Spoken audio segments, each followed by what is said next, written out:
신통한 소금 장수.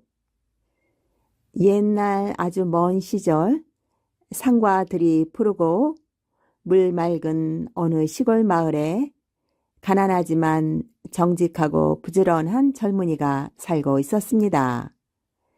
그의 이름은 돌쇠라 하였지요. 돌쇠는 부모 없이 자라 홀몸이었지만 성품이 어질고 마음이 고닫기에 마을 사람들 누구 하나 미워하는 이가 없었답니다. 그는 생계를 위해 이 마을 저 마을을 돌아다니며 소금을 팔았는데, 그래서 사람들은 그를 소금장수 돌쇠라 불렀습니다. 돌쇠가 파는 소금은 참 신기했습니다. 누구든 돌쇠에게서 산 소금을 집에 두면 음식이 상하지 않고 병든 사람이 차차 나았으며, 심지어 다툼이 잦은 집에는 평안이 찾아왔다 하니 그 소금이 보통 소금이 아니었던 셈이지요. 하지만 돌쇠는 자신이 파는 소금이 왜 그런 신통한 효용을 내는지 알지 못했습니다. 단지 자신은 매일 해 뜨기 전 깊은 산 너머에 있는 작은 소금샘에서 물을 떠다 정성껏 끓여 소금을 굽고 있었을 뿐이었지요. 이 소문은 인근 고을을 넘어 관가까지 퍼졌고, 어느 날 그 고을에 사또가 사람을 보내 돌쇠를 불러들였습니다. 허허, 자네가 그 유명한 소금 장수라지. 자네 소금을 좀 보세. 돌쇠는 주머니에서 조심스럽게 소금을 꺼내 사또 앞에 놓았습니다. 사또는 조심스레 그 소금을 맛보더니 이내 눈을 크게 뜨며 말했습니다. 아니, 이런 고운 맛이 짜지도 않고 밋밋하지도 않으니 오히려 몸속이 개운해진 듯하네. 사또는 큰 상을 내리며 돌쇠에게 물었지요. 이 소금 어디서 구하는 게요? 돌쇠는 겸손히 고개를 숙이며 말했습니다. 그저 저 깊은 산속 샘에서 물을 떠다가 제가 정성껏 끓여 만든 것이옵니다. 사또는 그 말을 듣고는 욕심이 생겼습니다. 그 샘을 차지하면 나도 이득을 보겠구나 하며 몰래 군사를 보내 샘을 찾아 점령하라 명하였지요. 그러나 이상한 일이 벌어졌습니다. 군사들이 아무리 산을 헤매도 샘을 찾지 못하였고, 돌쇠가 가르쳐준 길을 따라가도 다시 원래 있던 자리에 돌아오기를 반복했답니다. 며칠을 수소문하던 중 한 노인이 사또의 꿈에 나타나 말을 했습니다. 탐욕을 버리시오. 그 샘은 정직한 이의 마음을 먹고 자라는 생명의 샘이라오. 억지로 차지하려 하면 샘은 다시 사라질 것이오. 사또는 놀라 벌떡 일어났고, 그날로 돌쇠를 다시 불러 예를 다해 사과하며 부탁했습니다. 자네가 직접 이 샘을 지키고 백성들을 위해 소금을 나눠주게. 나는 이 모든 욕심을 내려놓겠네. 돌쇠는 고개를 끄덕이고 그때부터는 장사보다는 마을 사람들에게 소금을 나눠주는 삶을 살게 되었습니다. 특히 가난하고 병든 사람들에겐 더 많이 나눠주었지요. 그렇게 몇 해가 지났을까요? 돌쇠가 나이가 들 무렵 어느 날 낯선 스님 한 분이 마을에 들렀습니다. 그는 돌쇠를 조용히 불러 말했습니다. 그 셈은 하늘이 내려준 약수라오. 그대의 마음이 맑고 욕심이 없었기 때문에 셈이 열렸던 것이지. 그러나 이제 세상이 많이 바뀌었소. 곧 셈은 스스로 사라질 것이오. 이제 마지막으로 그 셈의 은혜를 나누고 자신을 위한 삶을 찾으시오. 그 말을 들은 돌쇠는 그날 밤 조용히 셈을 찾아가 마지막으로 소금을 구웠습니다. 그는 마을 사람 하나하나에게 소금을 나눠주며 마음을 담아 말했습니다. 이 소금은 이제 마지막이요. 이 안엔 하늘이 내린 정성과 나의 마음이 담겼소. 서로 나눴으며 다투지 말고 사랑하며 사시오. 이 말을 들은 사람들은 모두 눈물을 흘리며 고개를 숙였습니다. 이듬해 봄, 돌쇠는 사라졌고 돌쇠는 조용히 뒷산 작은 오두막에서 여생을 살다가 하늘로 떠났습니다. 그는 자식도 없었지만 그를 기억하는 사람들의 마음속엔 오래도록 소금 냄새가 남아 있었지요. 이후 마을 사람들은 해마다 봄이 오면 소금제를 열어 돌쇠를 기리고 서로 소금을 나누며 감사의 마음을 나누곤 했답니다. 지금도 그 마을 어귀엔 신통한 소금장수 돌쇠의 작은 동상이 서서 지나가는 사람들을 미소 지으며 맞이하고 있다고 합니다. 소금장수와 이상한 뼈. 옛날에 소금장수가 살았습니다. 소금장수는 날마다 무거운 소금을 지고 이 동네 저 동네 소금을 팔러 다녔습니다.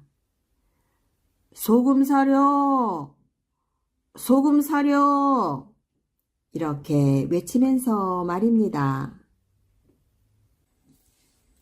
소금장수가 이 동네 저 동네 돌아다니다가 어떤 고개 밑까지 왔는데 돌아다니다 보니 다리도 아프고 허리도 아프고 좀 쉬어야 했습니다. 그래서 길가에다 소금짐을 받쳐놓고 쉬고 있는데 무심코 옆을 보니 사람 정강이뼈 같은 게 있는 거예요. 이게 웬 사람 뼈지?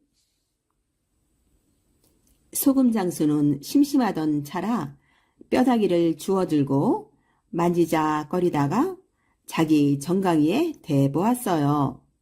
대보니까 자기 정강이 뼈만 하였어요.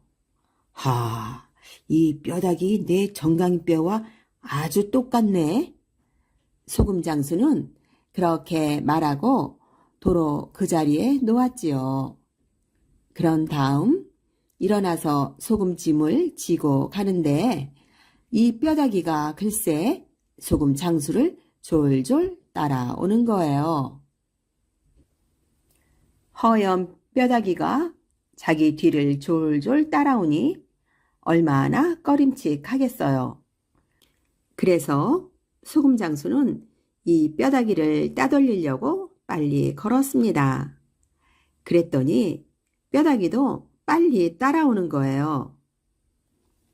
그래서 이번에는 뼈다귀를 앞세우려고 천천히 걸었지요. 그랬더니 뼈다귀도 천천히 따라오네요.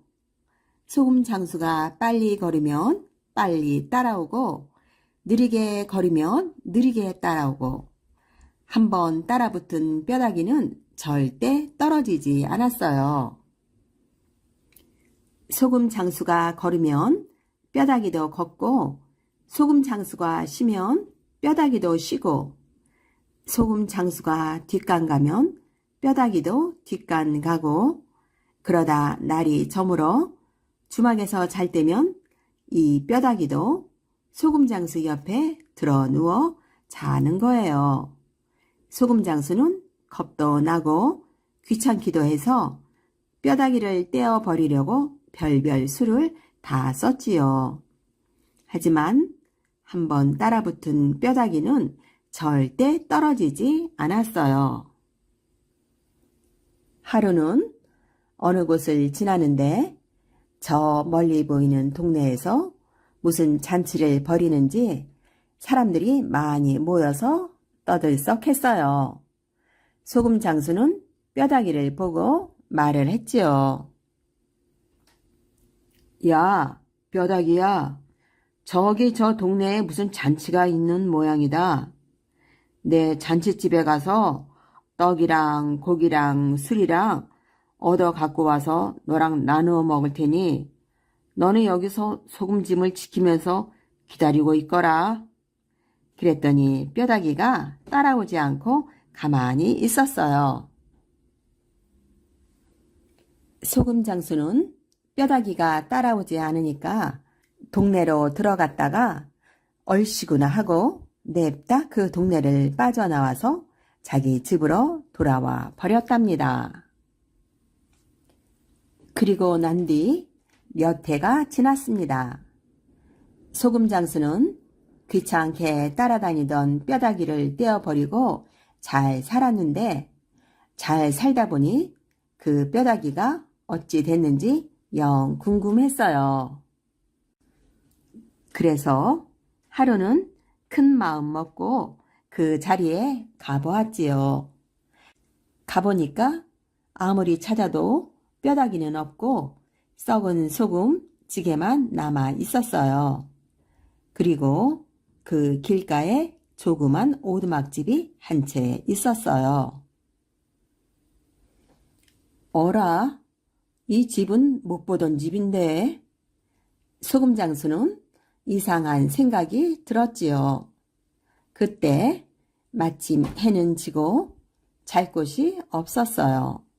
그래서 소금 장수는 이 오두막집 문을 두드렸지요. 그랬더니 복싹 늙은 할망구가 나와 무슨 일이요? 저 지나가는 나그네인데 하룻밤만 자고 갈 수 있을까요? 늙은 할망구는 소금 장수를 보더니 그러라고 하였어요. 방에 들어가니 주인 할망구가 소금 장수더러 자꾸 이야기를 하라고 하였어요. 소금 장수는 무슨 이야기거리가 있어야 이야기를 하지요 하고 뺐지요. 그랬더니 할망구는 이야기 없는 사람이 어디 있수? 본 것도 이야기, 들은 것도 이야기, 겪은 일도 이야기인데 어서 겪은 이야기라도 해보슈 하면서 자꾸 이야기를 하라고 졸랐어요. 그래서 할 수 없이 소금 장수는 그럼 전에 겪은 일이나 이야기해 보지요 하고 운을 뗐어요. 제가 몇 해 전에 소금 장수를 하면서 여기저기 돌아다닐 때 일인데요. 하루는 어떤 고개 밑에 왔을 때 다리도 아프고 힘도 들고 해서 소금 짐을 부려놓고 그 옆에서 제가 쉬고 있었지요. 그런데 옆을 보니 사람 정강이 뼈 같은 게 있습디다. 그래서 심심풀이로 그 뼈다귀를 집어들고 내 정강이에다 대보면서 내 정강이 뼈와 아주 똑같네 하고 말했지요. 그래서 할망구가 눈을 반짝이며 물었어요.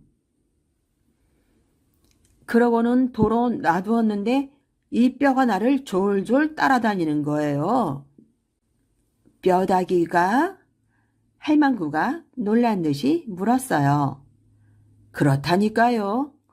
이 뼈다귀가 얼마나 이상한 뼈다귀인지 내가 빨리 걸으면 저도 빨리 걷고 내가 천천히 걸으면 저도 천천히 걷고 그러면서 나만 졸졸 따라다니는 거예요.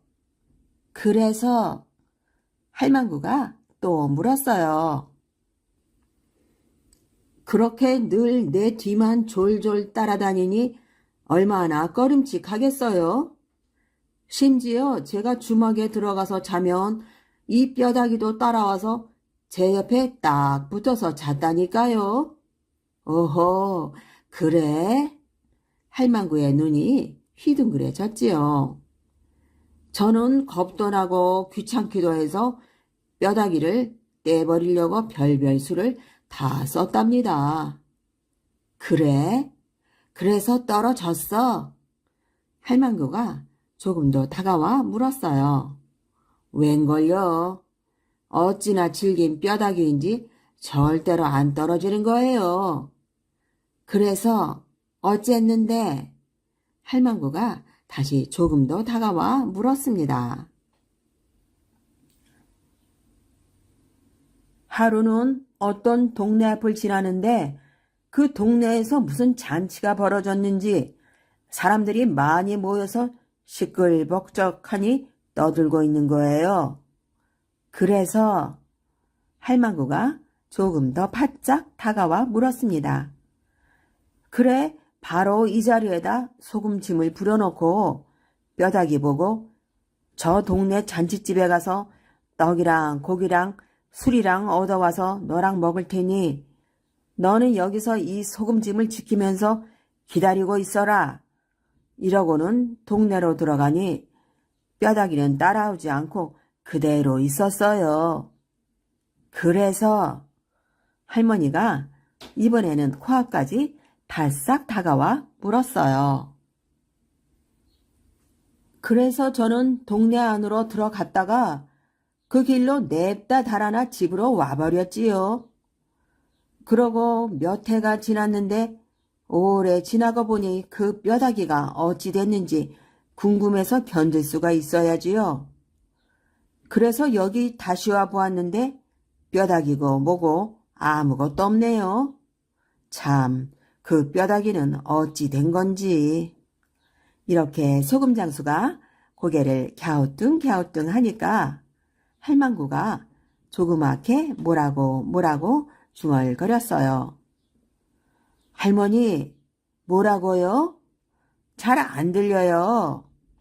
그랬더니 할망구가 소금장수 귀에 바싹 다가와서는 내가 버린 그 뼈다귀가 바로 나다! 이러면서 소금장수한테 와락 달려들어 잡아 먹어 버렸답니다. 할미꽃. 옛날 어느 깊은 산골 마을에 할아버지와 할머니가 살았습니다. 할아버지와 할머니에게는 늦게 둔 아들이 하나 있었습니다. 영감, 우리도 이제 손자를 볼 수 있을까요? 이 녀석이 이제 기어다니니 언제 커서 장가를 들고 자식을 낳을까요? 세월은 빠르다고 하지 않소. 금방 장가들 나이가 될 거요. 그때까지 우리가 살까요? 그거야 나도 모르지.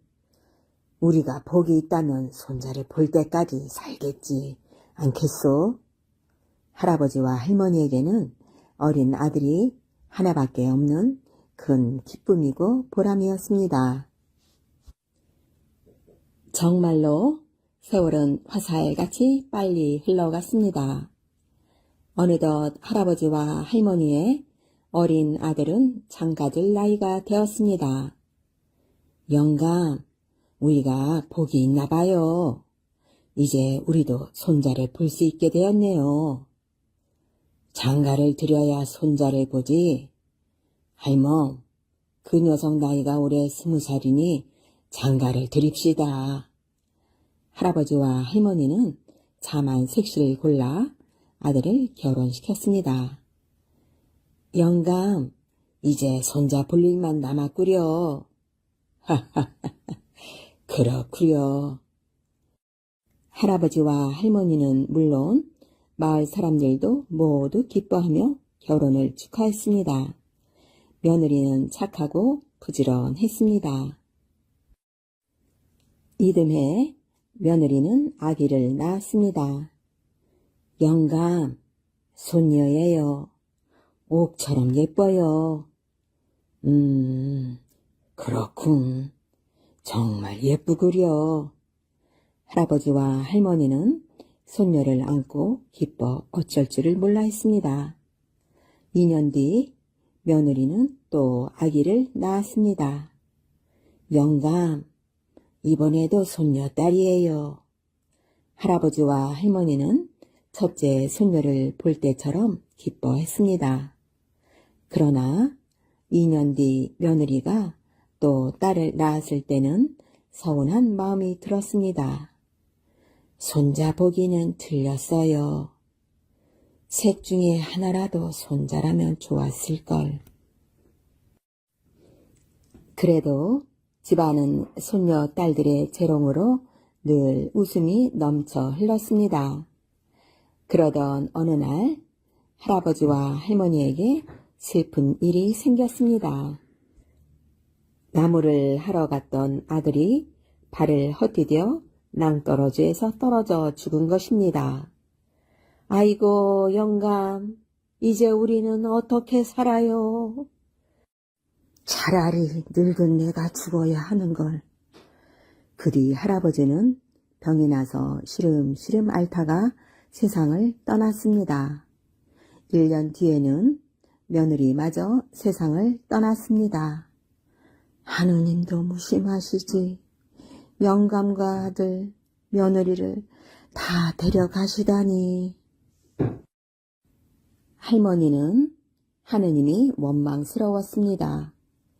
그러나 언제까지나 하느님을 원망하며 눈물로 세월을 보낼 수는 없었습니다. 내가 일을 하지 않으면 이 어린 것들이 굶어 죽게 생겼는데. 할머니는 이제 식구들을 잃은 슬픔보다는 앞으로 어떻게 살아가야 할지가 더 걱정이 되었습니다. 내가 눈물만 흘리고 있을 때가 아니야. 부모 없는 어린 것들을 잘 키우려면 무슨 일이든지 해야만 돼. 할머니는 슬픔을 이겨내고 닥치는 대로 일을 하기 시작했습니다. 불쌍한 어린 것들을 잘 키워야 할 텐데.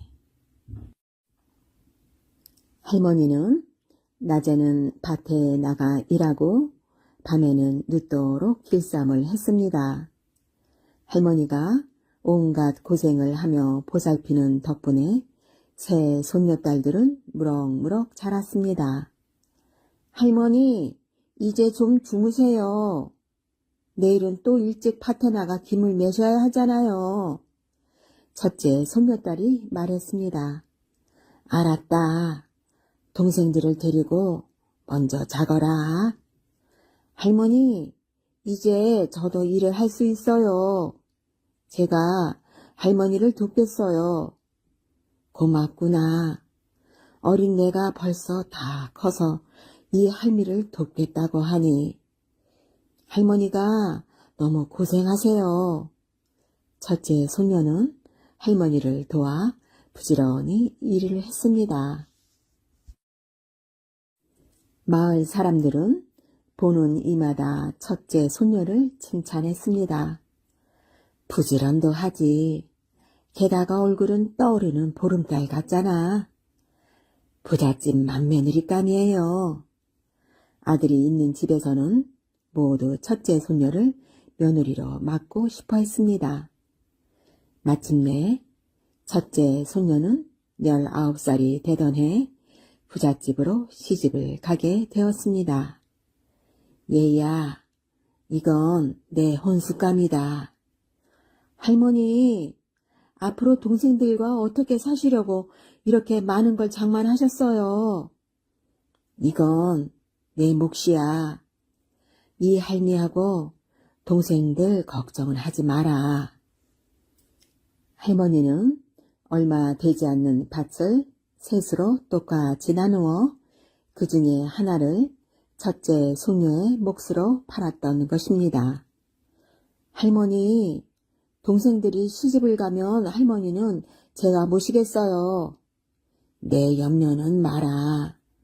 나는 내가 잘 살면 더 바랄 게 없어. 첫째 손녀가 시집을 간 지 2년이 되었습니다. 둘째 손녀에게도 청혼이 들어왔습니다.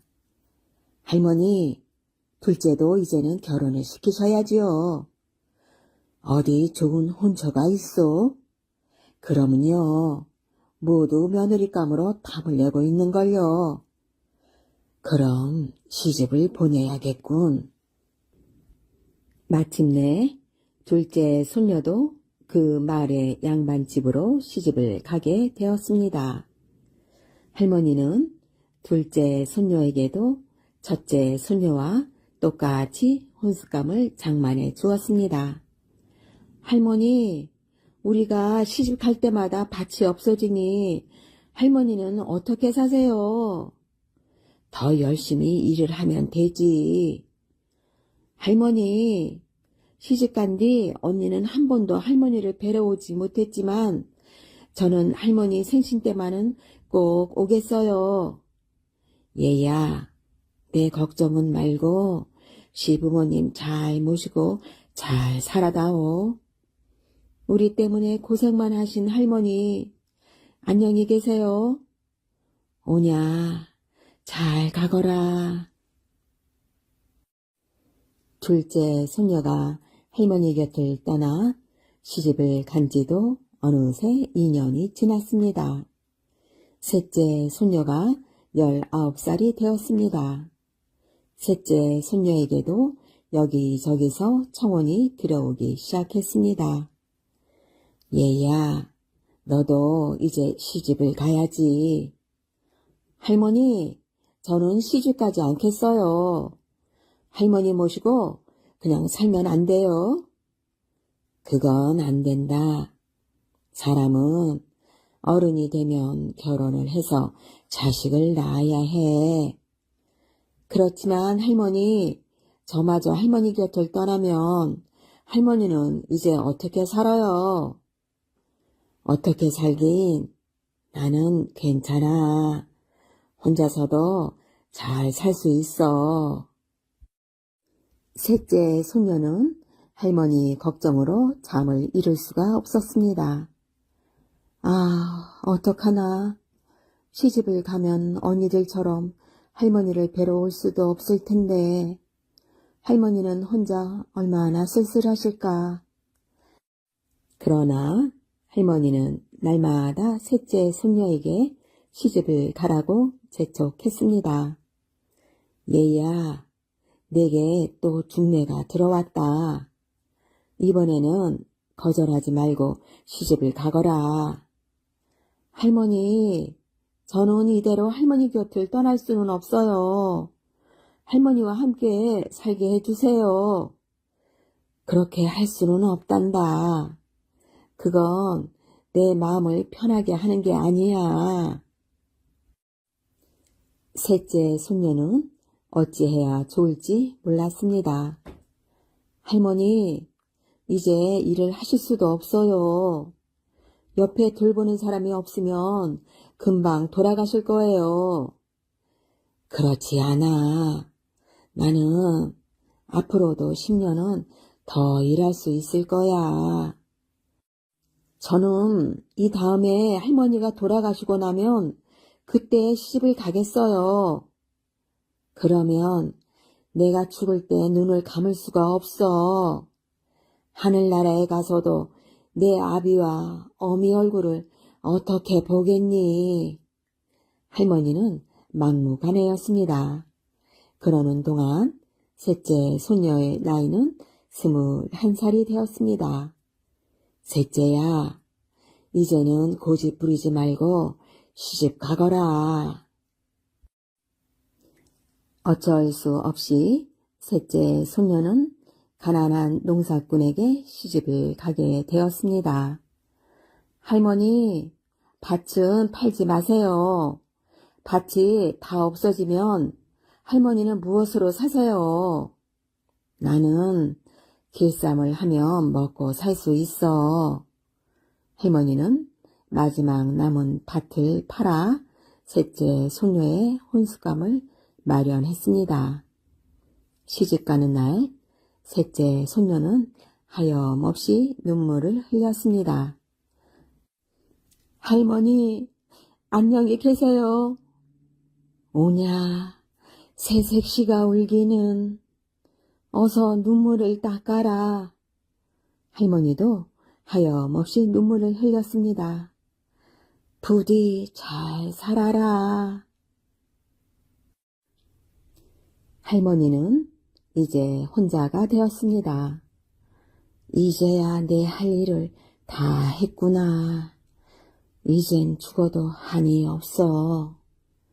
그러나 할머니는 새 손녀들이 보고 싶어 날마다 눈물을 흘렸습니다.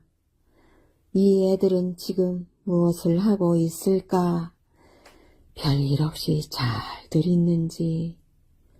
할머니는 자나깨나 손녀들 생각을 하며 잘 살기를 빌었습니다. 착한 아이들이니 하느님이 도우시겠지. 할머니는 가난한 농사꾼의 아내가 된 셋째 손녀가 더욱 마음에 걸렸습니다. 불쌍한 것, 잘 살아야 할 텐데. 세월은 하루하루 흘러갔습니다. 할머니는 점점 기운이 없어졌습니다. 이젠 내가 죽을 때가 가까웠나 봐. 힘이 들어 물레도 못 돌리겠네. 할머니의 얼굴에는 주름살이 더욱더 깊게 패었습니다. 죽기 전에 손녀들이나 한번 보았으면. 손녀들이 시집을 간 뒤 할머니는 손녀들을 한 번도 보지 못했습니다. 무소식이 희소식이겠지. 잘들 있으니까 아무 소식이 없는 거야. 할머니는 늘 이렇게 생각하며 한 번도 손녀들을 원망하지 않고 꿋꿋하게 살았습니다. 그러나 날이 갈수록 할머니는 더욱 허리가 붓고 눈도 침침해졌습니다. 이러다간 손녀들도 못 보고 죽게 생겼어. 더 기운이 빠져 못 일어나기 전에 직접 가서 한번 보고 와야겠군. 할머니는 손녀들을 찾아 나섰습니다.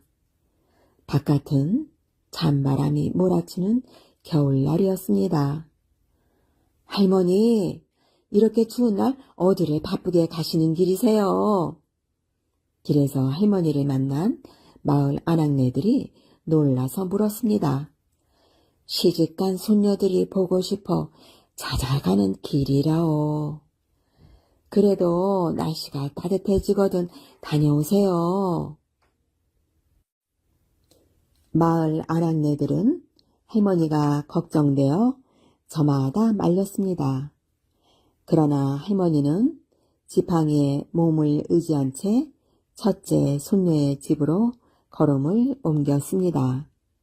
할머니는 힘들게 첫째 손녀의 집에 도착을 했습니다. 할머니를 본 첫째 손녀는 깜짝 놀랐습니다. 아니, 할머니, 이렇게 추운 날 어쩐 일이세요? 내가 보고 싶어 왔단다. 날씨가 따뜻해지거든 오시지 그러셨어요. 봄까지 기다릴 수가 없었어. 시아버님께서 병환 중이시라 집안이 어수선한데 할머니까지 오셨으니 어떻게 하나? 얘야, 내 얼굴을 보았으니 이제 난 돌아가야겠구나. 할머니는 추운 바람 속을 다시 걸어서 집으로 돌아왔습니다. 다음 날 할머니는 둘째 손녀의 집을 찾아 나섰습니다. 둘째 손녀도 할머니를 보자 깜짝 놀랐습니다. 할머니, 어서 오세요. 그런데 웬일이세요? 내가 보고 싶어서 왔지. 일을 어쩌나? 잔치가 있어서 큰 댁을 가려던 참인데. 괜찮다. 내 얼굴을 보았으니 이제 난 돌아가도 돼. 네, 그럼 할머니 그러세요. 나중에 찾아뵐게요. 둘째 손녀가 돌아서는 할머니 뒤에서 말했습니다. 할머니는 왠지 자꾸 슬퍼져 눈물을 흘리면서 집으로 돌아왔습니다. 이튿날은 한방눈이 펑펑 내렸습니다.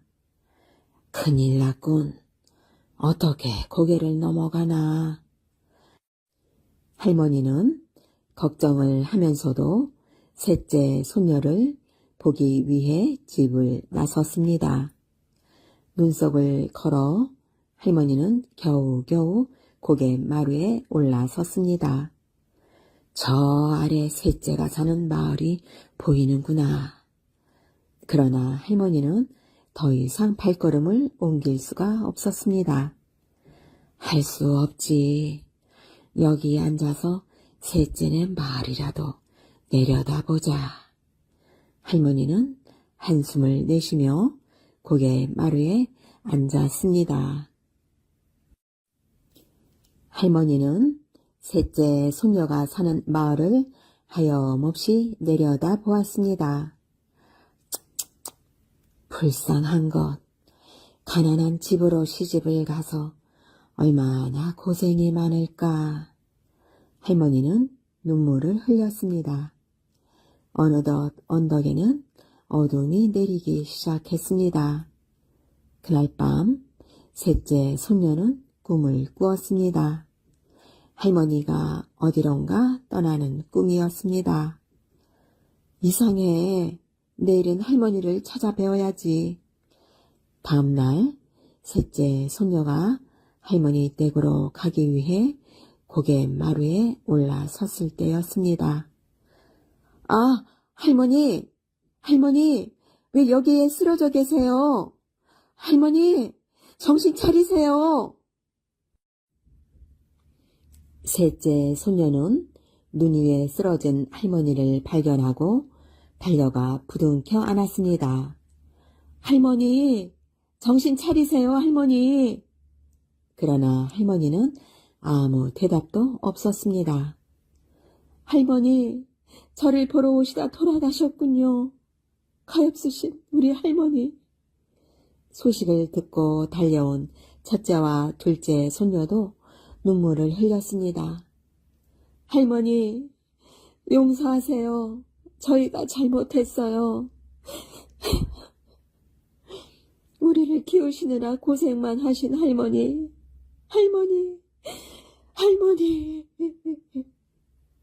세 소녀는 할머니가 쓰러지신 언덕이 양지바른 곳에 할머니를 묻어드렸습니다. 이듬해 봄이 되었습니다.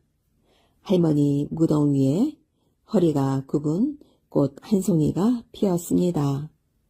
마을 사람들은 이 꽃이 할머니의 넋이라고 생각했습니다. 흰 털은 마치 할머니의 흰 머리카락 같아. 그래요. 할머니의 넋이 꽃이 되었나 봐요. 셋째 손녀를 못 보시고 돌아가셔서 늘 셋째 손녀가 사는 마을을 내려다보고 계시네요. 가엾은 할머니. 사람들은 그때부터 이 꽃을 할미꽃이라고 불렀습니다. 할머니의 무덤 위에는 해마다 할미꽃이 피어 아랫마을을 내려다보고 있었습니다. 자린고비. 옛날 어느 마을에 송탁이라는 사람이 살았습니다. 송탁은 아직 젊었지만 부지런했기 때문에 많은 재산을 모았습니다. 그러나 그는 소문난 구두쇠여서 전혀 돈을 쓰지 않았습니다. 돈이 있으면 뭐래. 쓸 줄을 알아야지. 그러게 말이에요. 사는 꼴을 좀 보세요. 마치 거지 같아요. 30이 넘도록 장가도 못 가고. 누가 송탁한테 시집을 가겠어요. 울던 아이들도 송탁한테 시집을 보낸다면 울음을 뚝 그치는 판인데. 그래요. 그 말이 맞아요. 송탁은 집도 없었습니다. 움막이 그의 집이었습니다. 어느 날 마을 사람들이 송탁의 움막에 찾아와 물었습니다. 여보게, 이 좁은 움막에서 어떻게 사나? 왜 못 살아요? 답답하지 않나? 답답하다니요? 왜 답답해요? 움막이 얼마나 좋은 집이지 아세요? 아궁이가 없으니 겨울에 불을 떼지 않아도 되고 여름에는 거적만 들치면 얼마나 시원한데요. 그게 어디 사람이 사는 집인가? 두더지가 사는 집이지. 공연히 남의 일에 참견이시네. 참. 마을 사람들은 더 이상 할 말이 없었습니다. 송탁은 돌아서 가는 마을 사람들의 등에 대고 중얼거렸습니다. 세상에는 남의 걱정을 하는 사람들이 많아서 탈이야. 어느 날 송탁이 신을 겨드랑이에 끼고 바삐 걸어가고 있었습니다. 그때 동네 사람이 송탁을 불렀습니다. 어이, 송탁, 어딜 가나? 장엘 가는데요. 장엘 간다고? 장엘 가면 돈을 써야 할 텐데. 알고 있어요. 그런데도 장엘 가다니 그거 참 신기한 일이군. 그 사람은 송탁이 장에 간다는 말을 듣고 믿어지지 않는다는 표정이었습니다. 그런데 신은 왜 겨드랑이에 끼고 있나? 그걸 몰라서 물으세요? 그거야 신이 다를까봐 그렇지요. 신이 다를까봐? 이 사람아, 그럼 맨발로 다니면 되지 않나? 그러자 송탁은 한심하다는 듯이 그 사람을 바라보았습니다. 내가 거지인 줄 아세요? 신도 신지 않게 사람들이 북적거리는 시장에 가서 신으려고 겨드랑이에 끼고 가는 거예요. 참, 그래도 체면은 다 차리려 하는군. 송탁은 장이 가까워서야 신을 신었습니다. 그는 장에 도착하자 분주하게 이 가게 저 가게를 기웃거렸습니다. 그러더니 커다란 생선가게 앞에서 걸음을 멈추었습니다. 어서 오세요. 무엇을 드릴까요? 이 고등어 얼마지요? 네, 싸게 드릴 테니 골라보셔요. 이 오징어는 얼마요? 네, 우선 골라보세요. 싸게 드릴 테니까. 그럼 골라볼까? 송탁은 고등어, 오징어뿐 아니라 다른 생선들까지도 한참 동안 뒤적거렸습니다.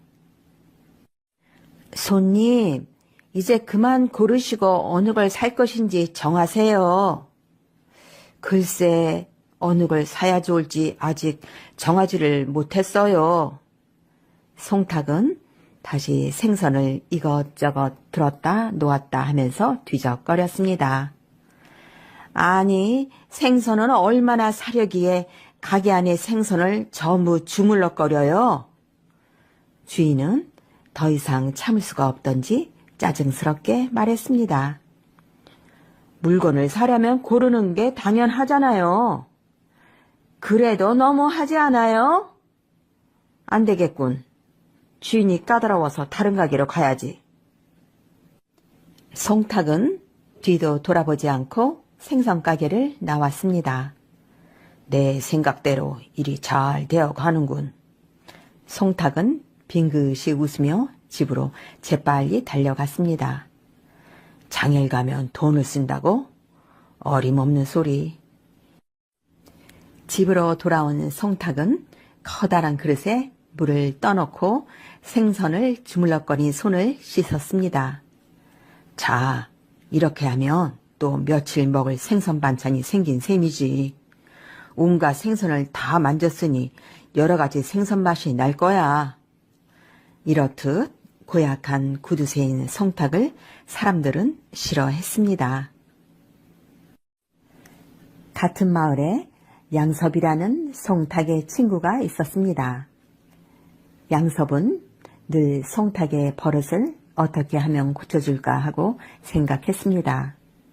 어느 해 겨울이었습니다. 송탁, 집에 있나? 어서 오게. 날씨가 꽤 춥지? 귀가 싫어서 밖에 나갈 수가 없어. 귀라면 안 시렵게 할 방법이 있지. 어떻게? 송탁은 귀가 번쩍 뜨여 물었습니다. 돈이 좀 드는데. 송탁은 돈이 든다는 말에 실망을 했습니다. 돈이 드는 일을 하면 난 싫어. 여보게, 큰 돈이 드는 게 아니야. 큰 돈이 안 든다고? 그래, 털모자를 하나 사면 돼. 털모자? 이 사람아, 그게 값이 얼마인 줄 알아? 걱정 말게. 내게 싸게 사는 좋은 방법이 있어. 자, 그럼 내 말을 들어보게나? 그래, 어서 말해보게. 송탁이 재촉했습니다. 털모자를 나와 함께 사는 거야. 자네는 돈을 조금만 보태게. 송탁은 귀가 솔깃해져 잠시 생각에 잠겼습니다. 그럼 털모자를 사면 돈을 낸 만큼 나누어 써야겠군. 송탁이 말했습니다. 아니야, 반반씩 쓰기로 하지. 하루에 반은 자네가 쓰고 나머지 반은 내가 쓰기로 하세. 정말 그렇게 할 텐가? 송탁은 반색을 하며 물었습니다. 그럼 그렇게 하고 말고. 그 대신 털모자는 내가 먼저 쓰겠네. 좋아. 그건 자네 마음대로 하게. 그럼 내일 아침에 보세. 그러지. 다음날 아침 두 사람은 장에 가서 털모자를 하나 샀습니다. 송탁은 새 털모자를 반값도 내지 않고 샀다고 마음속으로 좋아했습니다. 돌아오는 길에 양섭이 말했습니다. 여보게, 털모자는 약속대로 내가 먼저 쓰겠네. 그러면서 양섭은 털모자를 썼습니다. 아, 따뜻하다. 털모자를 사길 잘했군. 털모자를 쓴 양섭은 조금도 춥지 않은 듯 송탁을 바라보며 빙그레 웃었습니다. 그때 마침 겨울바람이 세차하게 불어오자 송탁은 몹시 추웠습니다. 아, 춥다. 여보게, 양섭, 모자를 좀 교대로 쓸 수 없겠나? 이 사람아, 하루에 반나절씩 쓰기로 했잖아. 지금은 안 되네. 양섭은 딱 잘라 거절했습니다. 털모자를 써보지도 못하고 추위에 떨며 집으로 돌아온 송탁은 저녁이 되기를 기다렸습니다. 저녁이 되자 송탁은 양섭의 집으로 갔습니다. 양섭이 모자를 가지러 왔네. 모자를 가지러 왔다고? 그러네. 하루 중에 반은 낮이고 반은 밤인데 지금은 저녁이지 않나? 그러니 내가 쓸 차례가 아닌가? 그렇군. 자, 가져가게. 양섭은 털모자를 벗어 송탁에게 건네주며 말했습니다. 내일 날이 밝는 대로 모자를 가지러 가겠네. 알았네. 어서 모자나 주게. 송탁은 비로소 털모자를 쓸 수 있었습니다. 아, 정말 따뜻하군. 조금 더 추운 줄을 모르겠어. 송탁은 털모자를 쓴 김에 이리저리 돌아다니고 싶었지만 날이 저물어 그럴 수가 없었습니다. 할 수 없군. 움막으로 돌아가야지. 송탁은 움막 안에 들어와서도 털모자를 벗지 않았습니다. 갑갑한데 벗어버릴까? 아이, 아니야. 벗으면 나만 손해야. 송탁은 털모자를 쓴 채 잠자리에 누웠습니다. 그러나 견딜 수가 없었습니다. 에이, 갑갑해. 벗고 자야겠다. 송탁은 털모자를 벗고 나서야 잠이 들었습니다. 다음 날이 되었습니다. 송탁 있나? 양섭이 날이 밝기가 무섭게 털모자를 가지러 왔습니다. 여보게, 일어났나? 날이 밝았으니 이제 털모자는 내가 쓸 차례일세. 그런가? 밤새도록 자느라고 별로 써보지도 못했는데. 송탁은 투덜거리며 털모자를 내주었습니다. 아, 이제 밖을 나가도 귀가 시렵지 않겠군. 그래, 자네는 간밤에 털모자를 잘 썼나? 송탁은 그제야 자기가 양섭의 꾀에 넘어간 것을 알았습니다. 해가 지면 그때는 자네 차례니 털모자를 가지러 오게나? 양섭이 말했습니다. 그만두겠네. 이제 모자 같은 것은 필요 없네. 송탁은 화가 나는 것을 억지로 참으면서 말했습니다. 그게 무슨 말인가? 약속대로 하루에 반은 자네가 모자를 써야지. 송탁은 아무 대답도 하지 않았습니다. 그럼 나는 가네. 양섭은 발길을 돌렸습니다. 치, 밤에 무슨 털모자가 필요하단 말이야. 그제야 송탁이 푸념 섞인 목소리로 한마디 했습니다. 양섭이 돌아간 뒤 송탁은 골똘히 생각에 잠겼습니다. 안 되겠어. 내가 궁상맞게 산다고 모두들 나를 업신여기고 있어. 내가 논이 없나 밭이 없나 돈이 없나 나도 좀 어엿하게 살아야지. 어느새 겨울이 가고 봄이 왔습니다. 송탁은 양섭을 찾아갔습니다. 양섭이 내 그동안 여러 가지를 생각했네. 뭘 말인가? 이제 봄도 되고 했으니 움막을 버리고 집을 지으려는데 자네가 좀 도와주게. 집을 짓는다고? 무슨 집을? 무슨 집이라니. 내가 살 집이지. 정말? 그거 참 잘 생각했네. 송탁이 새 집을 짓는다는 소문은 곧 마을에 퍼졌습니다. 송탁이 움막을 버리고 새 집을 짓는다며? 그렇다는군. 사람이 달라졌대. 누더기 옷도 벗어버렸으니까 이제 장가만 들면 새 사람이 되겠군. 그럼 내가 중매를 서볼까?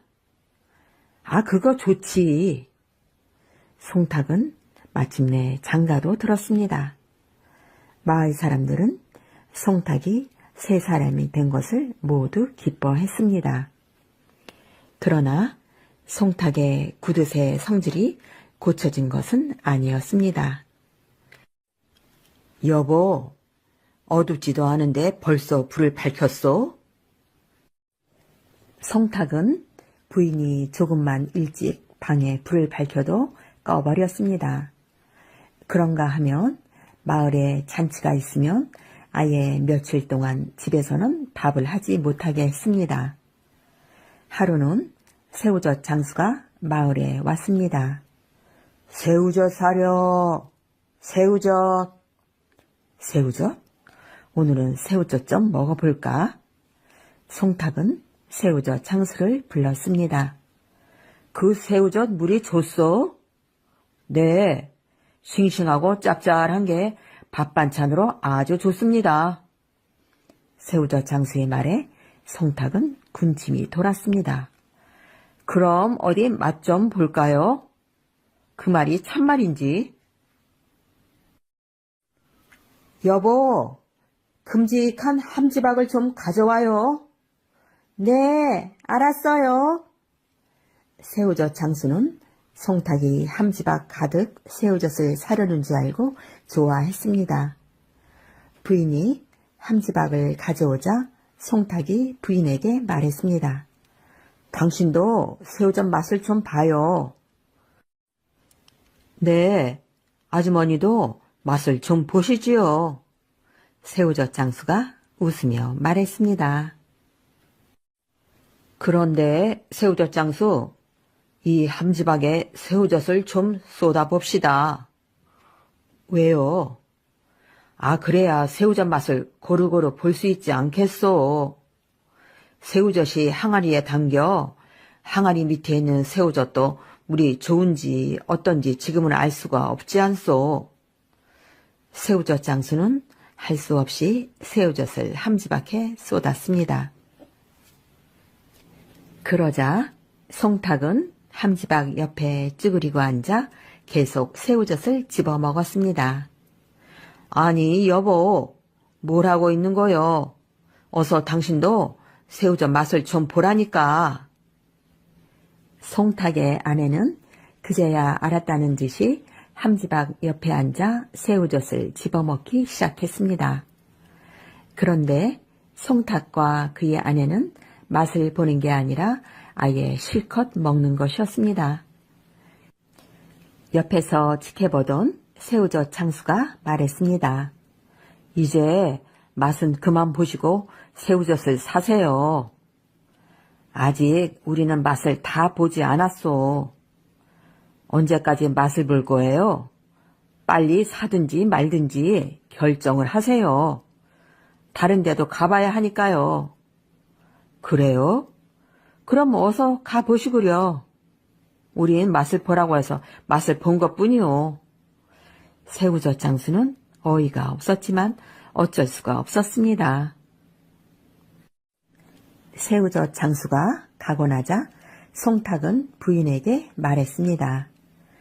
여보, 부인, 왜 그러세요? 이 함지박에 물을 가득 부어요. 그리고 손을 씻어야지요? 물론이지. 새우젓을 만진 손이니까. 그리고 끼니 때마다 종지에다 조금씩 떠서 밥 반찬으로 먹어야지요? 송탁과 부인은 손발이 척척 맞았습니다. 당신은 어떻게 내 마음을 그리 잘 알고 있어. 내가 누구 아내인데요.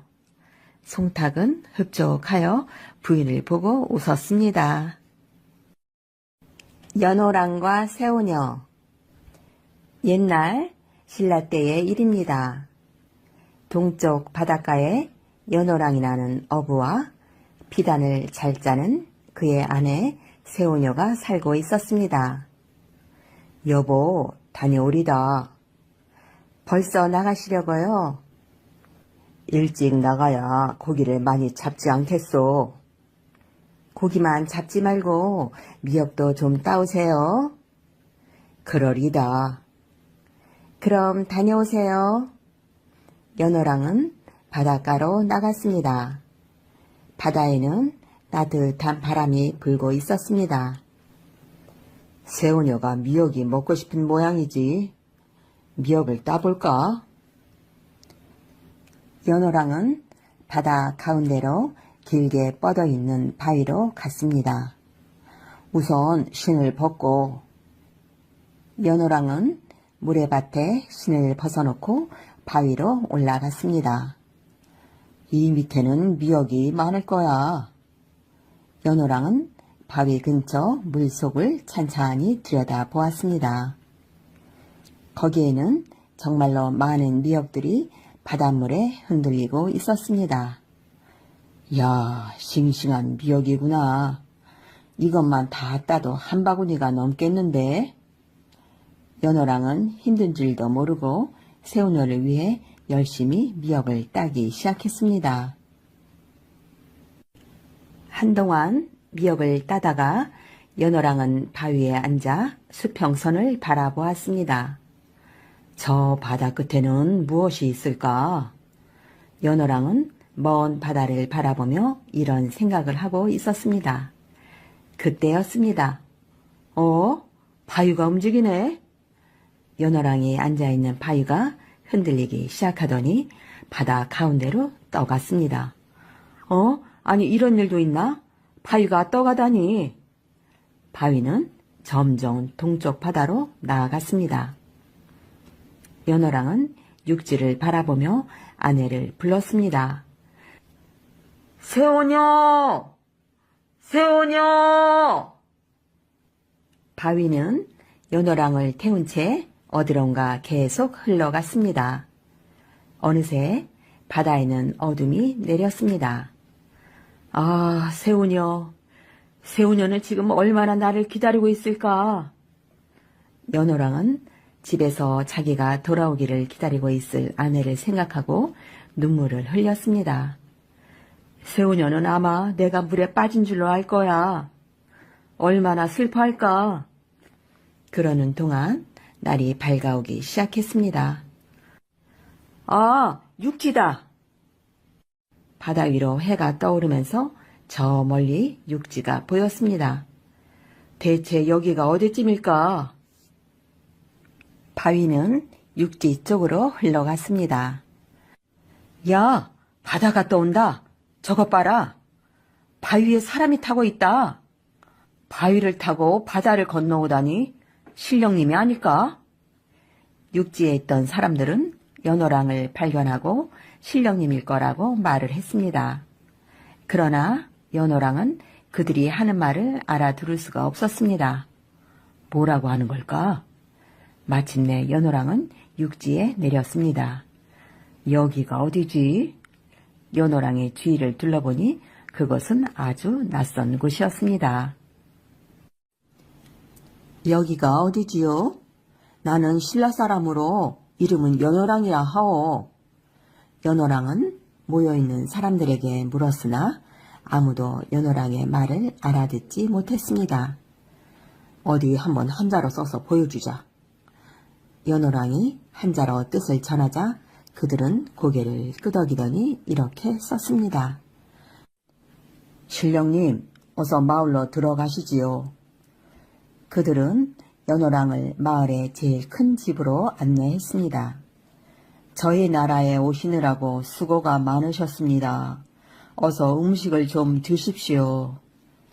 연어랑은 잘 차려진 상 앞에 앉았습니다. 연어랑이 음식을 다 들고 나자 사람들은 모두 연어랑 앞에 무릎을 꿇고 엎드렸습니다. 신령님이 저희에게 오신 것은 큰 복입니다. 저희들의 임금님이 되어주십시오.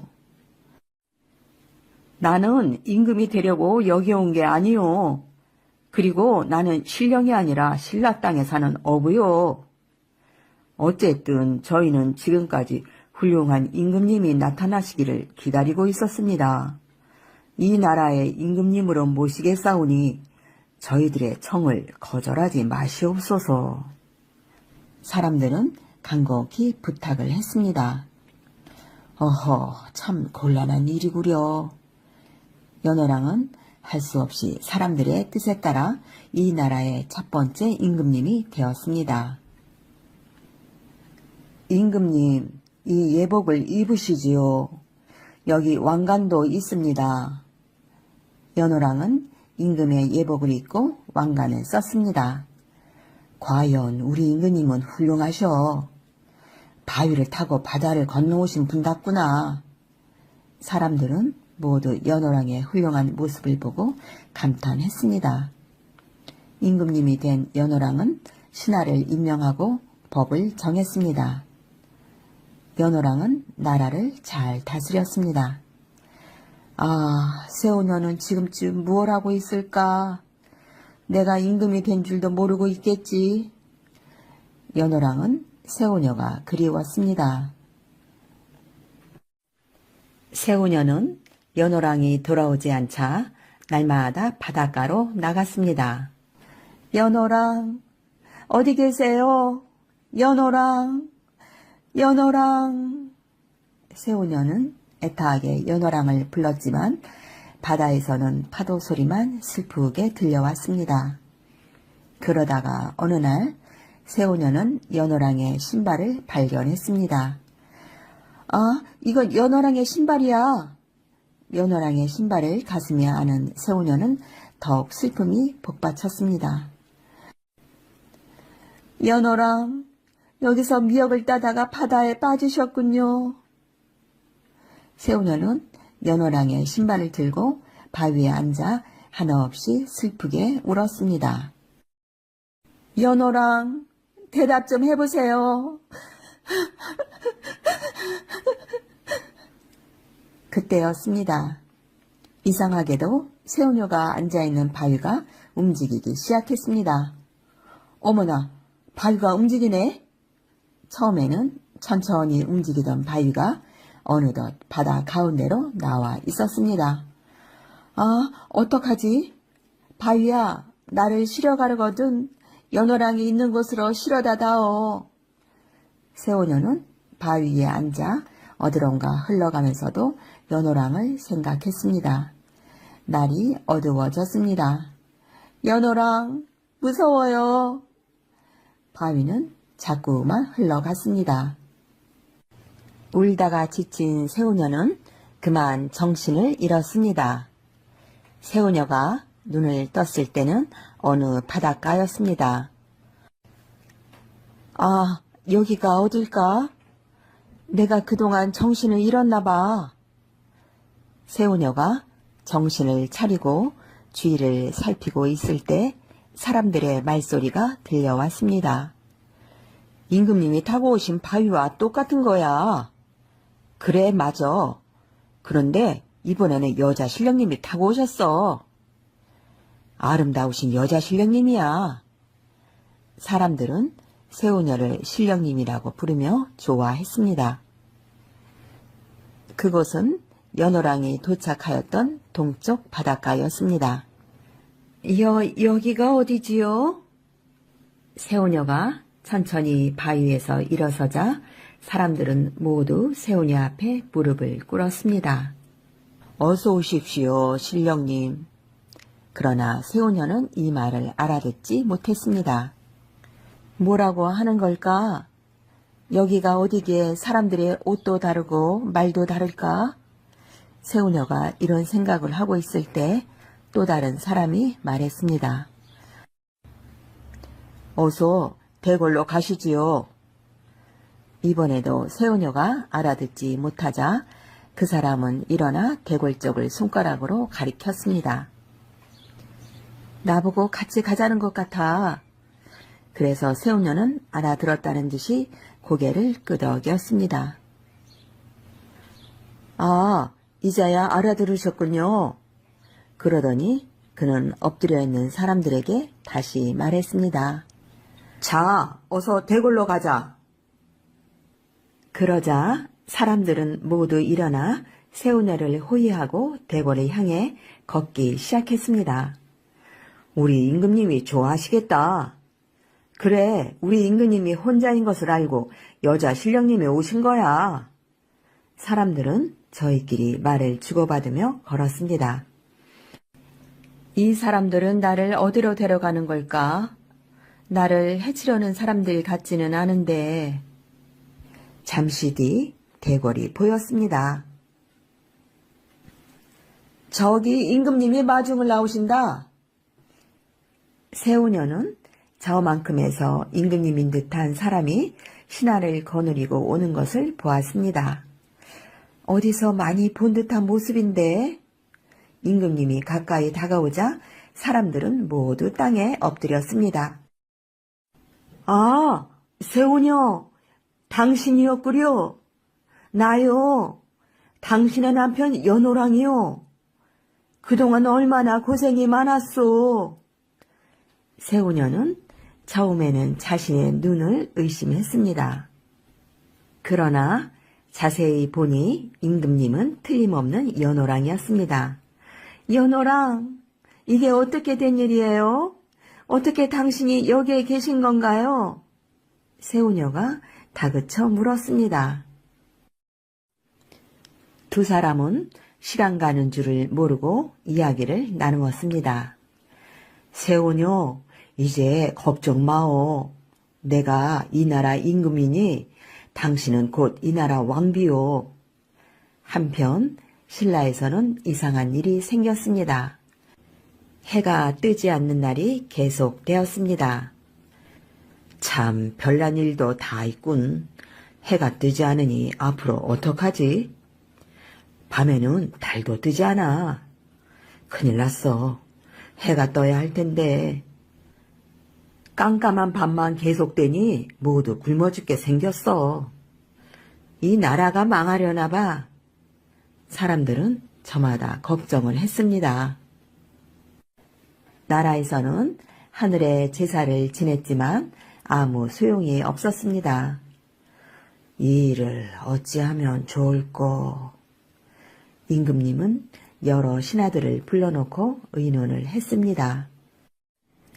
아무래도 신라에 있던 해와 달의 전기가 일본으로 떠났기 때문인 것 같습니다. 세상일을 널리 아는 신하가 대답했습니다. 그게 무슨 말인고? 네, 해의 전기를 가진 연호랑과 달의 전기를 가진 세우녀가 우리나라 바닷가에 살다가 일본으로 떠나게 되었는데 그 뒤부터 우리나라에는 해와 달이 뜨지 않습니다. 그렇다면 빨리 연호랑과 세우녀를 다시 우리나라로 데려오도록 하라. 네, 그렇게 하겠습니다. 임금님의 분부를 받은 신하는 곧 일본으로 떠났습니다. 신하를 태운 배는 동쪽으로 바다를 건너 마침내 일본에 도착했습니다. 여기가 일본 땅이구나. 어서 연호랑과 세우녀를 찾아야지. 신하는 사람들에게 물었습니다. 바다를 건너 이곳에 온 신라 사람을 아십니까? 사람들은 곧 자기들의 임금님과 왕비를 찾고 있는 것을 알았습니다. 그분들은 우리나라의 임금님과 왕비님이 되셨습니다. 대궐로 가 보십시오. 신하는 대궐로 갔습니다. 연호랑과 세우녀는 대궐에서 신라의 신하를 반갑게 맞았습니다. 연호랑, 그리고 세우녀, 그대들이 신라를 떠난 뒤 신라에는 해와 달이 뜨지 않소. 그러니 하루라도 빨리 신라로 돌아갑시다. 연호랑과 세우녀는 그 말을 듣고 몹시 괴로웠습니다. 아, 우리 때문에 모국의 백성들이 고통을 당하고 있다니 어떻게 하면 좋을까? 연호랑은 깊은 생각에 잠겼습니다. 한참 동안 생각에 잠겼던 연호랑은 입을 열었습니다. 신라로 돌아가고 싶은 마음은 간절하지만 지금 저는 이 나라의 임금입니다.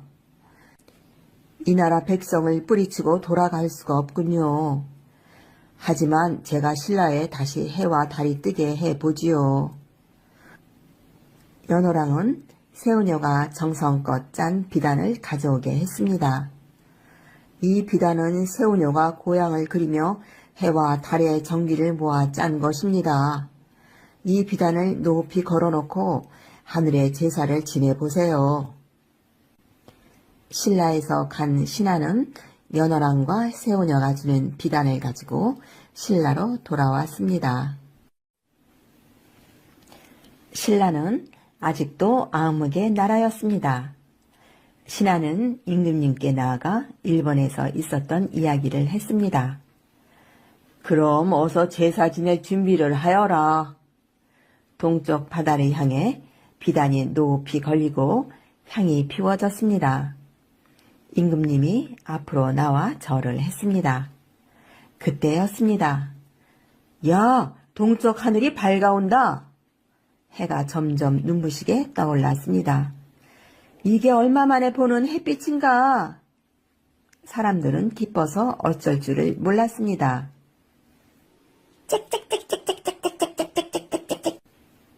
여기저기서 새들이 지저귀었습니다. 산도 나무도 다시 살아난 듯 했습니다. 자, 어서 논도 갈고 밭도 갈아야지. 그래, 그동안 밀렸던 일을 해야지. 사람들은 부지런히 일을 시작했습니다.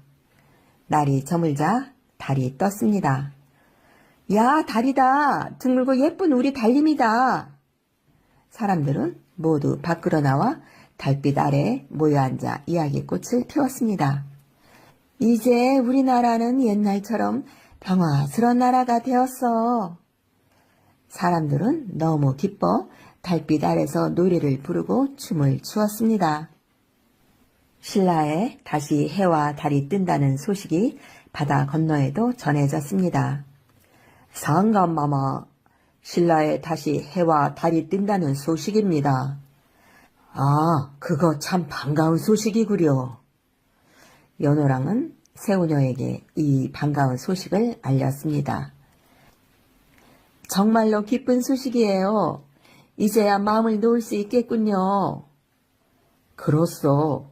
신라 사람들이 모두 낮이면 일하고 밤이면 달빛 아래 모여 춤추고 노래 부른다니 이 얼마나 기쁜 일이오. 연호랑과 새우녀는 흐뭇한 미소를 지으며 바다 건너 먼 고국 신라 쪽을 바라보았습니다.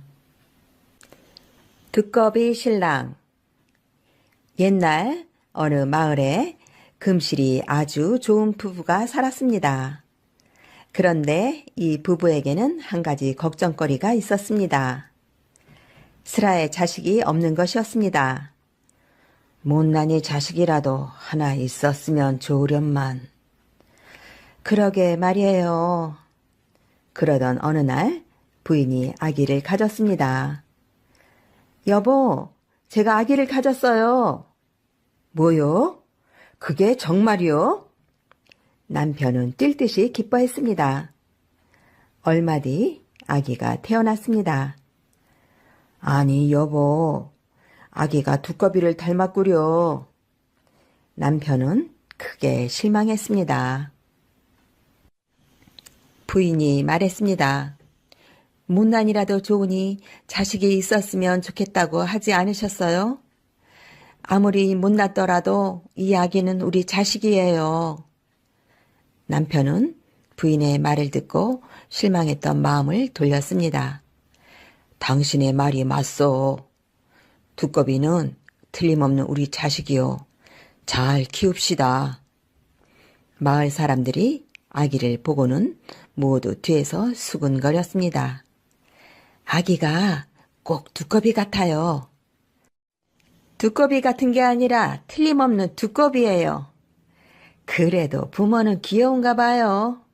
그러게 말이에요. 두꺼비는 무럭무럭 자랐습니다. 그러나 두꺼비는 자라면서 점점 더 놀림감이 되었습니다. 두꺼봐, 너는 연못 속에 나가서 놀아라.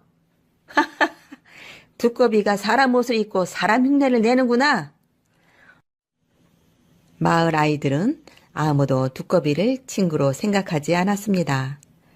그래도 두꺼비는 화를 내지 않았습니다. 마을 사람들은 그런 두꺼비를 기특하게 생각했습니다. 두꺼비가 생긴 건 흉해도 마음은 넓어요. 그래요. 아무리 놀려도 화를 내는 걸 못 봤어요.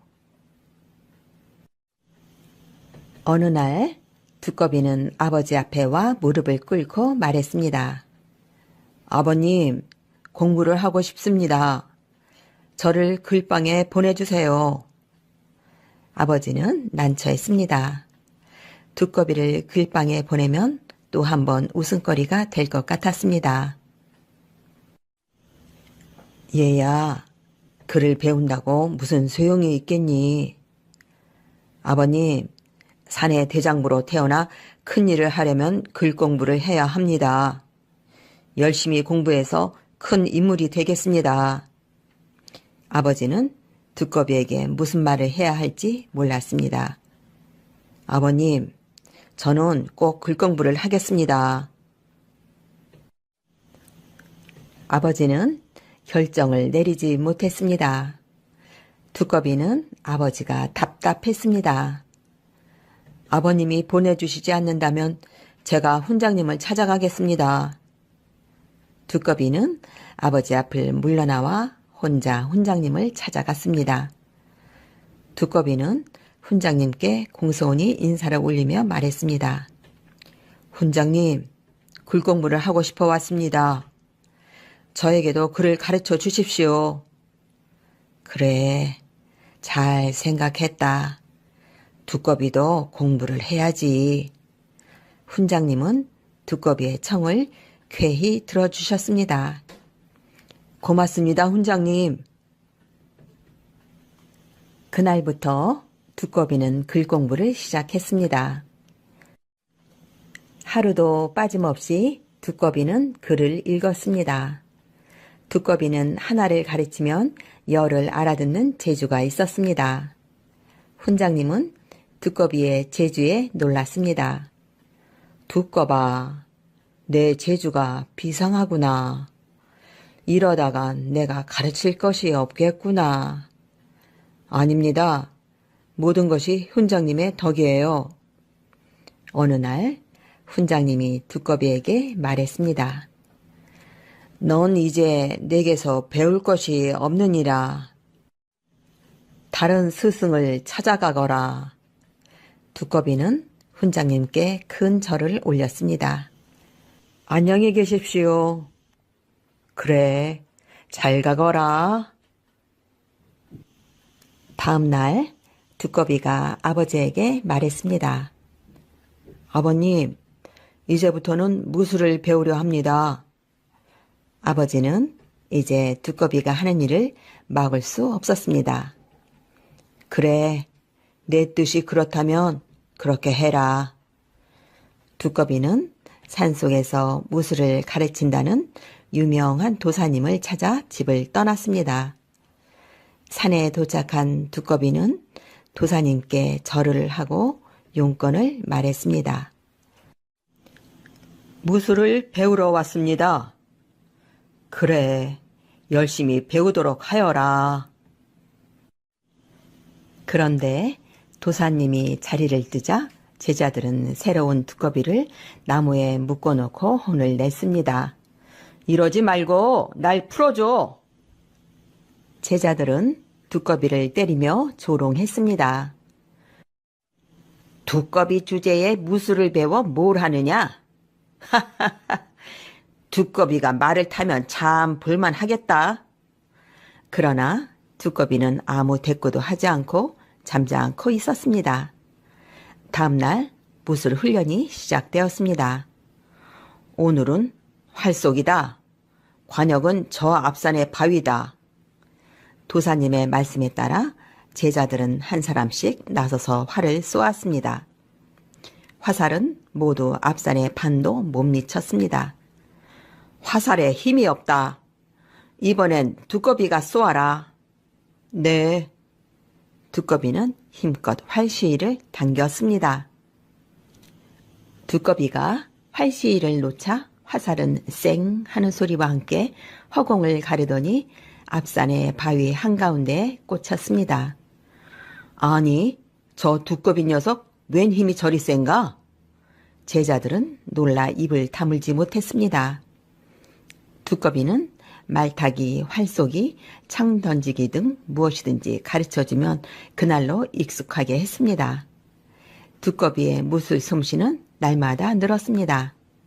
어느 날 도사님이 두꺼비를 불렀습니다. 두꺼봐, 이제 산을 내려가거라. 네? 무슨 말씀이세요? 왜 절더러 산을 내려가라 하십니까? 넌 이 산에서 더 배울 것이 없느니라. 두꺼비는 산을 떠나 집으로 돌아왔습니다. 아버님, 어머님, 그동안 안녕하셨는지요? 오, 그래. 무술을 많이 배웠느냐? 아버지는 오랜만에 만나보는 아들이 대견스러웠습니다. 네, 열심히 배웠습니다. 그럼 이제 배울 것이 없겠구나. 아닙니다, 아버님. 아직도 배울 것이 또 남아 있습니다. 또 배울 것? 그게 뭐냐? 농사일입니다. 농사일을 배워야 아버님을 도와드리지요. 집으로 돌아온 두꺼비는 아버지를 도우며 열심히 농산일을 배웠습니다. 어느덧 두꺼비는 훌륭한 농사꾼이 되었습니다. 아버님, 이젠 농산일이 힘든 줄을 모르겠어요. 그래, 너는 이제 어디에 내놓아도 빠지지 않는 어엿한 농사꾼이다. 그런데 아버님, 또 배울 게 있습니다. 뭘 또 배울 게 있단 말이냐? 아버지는 무엇이고 자꾸 배우려고 하는 아들이 기특했습니다. 아버님, 이번엔 노 젓는 일을 배워 뱃사공이 되어보겠습니다. 뱃사공? 그러려무나. 두꺼비는 뱃사공이 되어 마을 사람들과 짐을 안전하게 실어다 주었습니다. 사람들은 두꺼비를 칭찬했습니다. 어느 날 두꺼비는 아버지와 어머니를 모셔놓고 말했습니다. 아버님, 어머님, 이제 저도 장가를 들어 아버님, 어머니께 효도를 하려고 합니다. 말은 기특했지만 아버지, 어머니는 걱정이 앞섰습니다. 두꺼비에게 시집을 올 처녀가 있을 것 같지 않았기 때문입니다. 아버님, 최진사 어른께 말씀드려 보세요. 뭐? 최진사에게? 네, 그대겐 딸이 셋이나 있지 않습니까? 아버지는 두꺼비의 간청에 못 이겨 마침내 최진사를 찾아갔습니다. 두꺼비 아버지와 최진사는 오랜 친구 사이였습니다. 두꺼비 아버지는 최진사에게 사실 이야기를 했습니다. 허허, 우리 딸들에게 한번 물어보세. 난처해진 최진사는 직접 딸들을 불러 모아 물어보았습니다. 그러나 첫째 딸도 둘째 딸도 모두 두꺼비의 색시가 되기는 싫다고 말했습니다. 최진사는 끝으로 셋째 딸에게 물었습니다. 내가 시집을 가겠느냐? 네, 저마저 거절한다면 아버님이 친구 사이의 정을 저버리는 것이 되지 않습니까? 셋째 딸은 참으로 효성스러웠습니다. 아버지의 우정에 금이 갈까봐 두꺼비와의 혼인을 승낙한 것입니다. 고맙구나. 너의 효성이 갸륵하구나. 최진사는 그런 셋째 딸이 사랑스러웠습니다. 마침내 최진사의 셋째 딸과 두꺼비의 혼인날이 되었습니다. 어쩌면 색시가 저리 고울까? 꼭 하늘나라에서 금방 내려온 선녀 같아요. 정말 아까워요. 저런 처녀가 두꺼비의 색시가 되다니. 아유, 가엾기도 해라. 혼례식에 온 사람들은 남자나 여자나 모두 색시를 칭찬하며 아깝게 생각을 했습니다. 혼례식이 끝나고 며칠 뒤였습니다. 두꺼비가 부모님과 색시 앞에서 말했습니다. 아버님, 어머님, 한양을 다녀오겠습니다. 무슨 일로 한양을 가려느냐? 아버지가 물었습니다. 아버님, 과거를 보려 합니다. 아버지는 또 한숨이 나왔습니다. 두꺼비가 과거를 본다면 사람들이 얼마나 웃겠습니까? 아버님, 과거에 급제해서 백성들을 위해 큰 일을 하겠습니다. 두꺼비의 말에 아버지는 할 말이 없었습니다. 드디어 두꺼비는 과거를 보러 길을 떠났습니다. 두꺼비는 부지런히 한양으로 말을 몰았습니다. 집을 떠난 지도 벌써 며칠이 지났습니다. 어느 날 두꺼비가 아주 험한 고개를 넘어갈 때였습니다. 개 섞어라! 갑자기 고함 소리가 들리더니 험상궂게 생긴 사나이들이 나타나 길을 막았습니다. 어디로 가는 놈이냐? 한양으로 과거를 보러 가는 사람이요. 하하하, 노자가 두둑한 선비란 말이지. 그때 한 사나이가 두꺼비를 가리키며 말했습니다. 아니, 이건 두꺼비 아냐? 뭐? 두꺼비? 사나이들은 신기한 듯 두꺼비를 바라보았습니다. 그러더니 큰 소리로 웃기 시작했습니다. 두꺼비가 과거를 보러 간다고? 사나이들은 웃음을 참지 못하며 소리쳤습니다. 야, 이 두꺼비 놈아, 어서 가진 거 다 내놓지 못할까? 두꺼비는 천천히 말에서 내렸습니다. 내 놈들은 산적들이구나. 버릇을 고쳐주겠다. 두꺼비는 칼을 빼었습니다. 에이! 두꺼비의 칼이 번개처럼 허공을 갈랐습니다. 잠시 뒤 산적들은 모두 땅에 쓰러졌습니다. 두꺼비는 다시 길을 떠났습니다. 며칠 뒤 두꺼비는 한양에 도착했습니다. 두꺼비가 한양 거리로 들어오자 사람들은 모두 두꺼비를 보고 웃었습니다. 하하하, 두꺼비가 갓을 쓰고 말을 탔네. 제법 의젓하구나. 저렇게 하고 어딜 가는 것일까? 과거를 보러 가시나?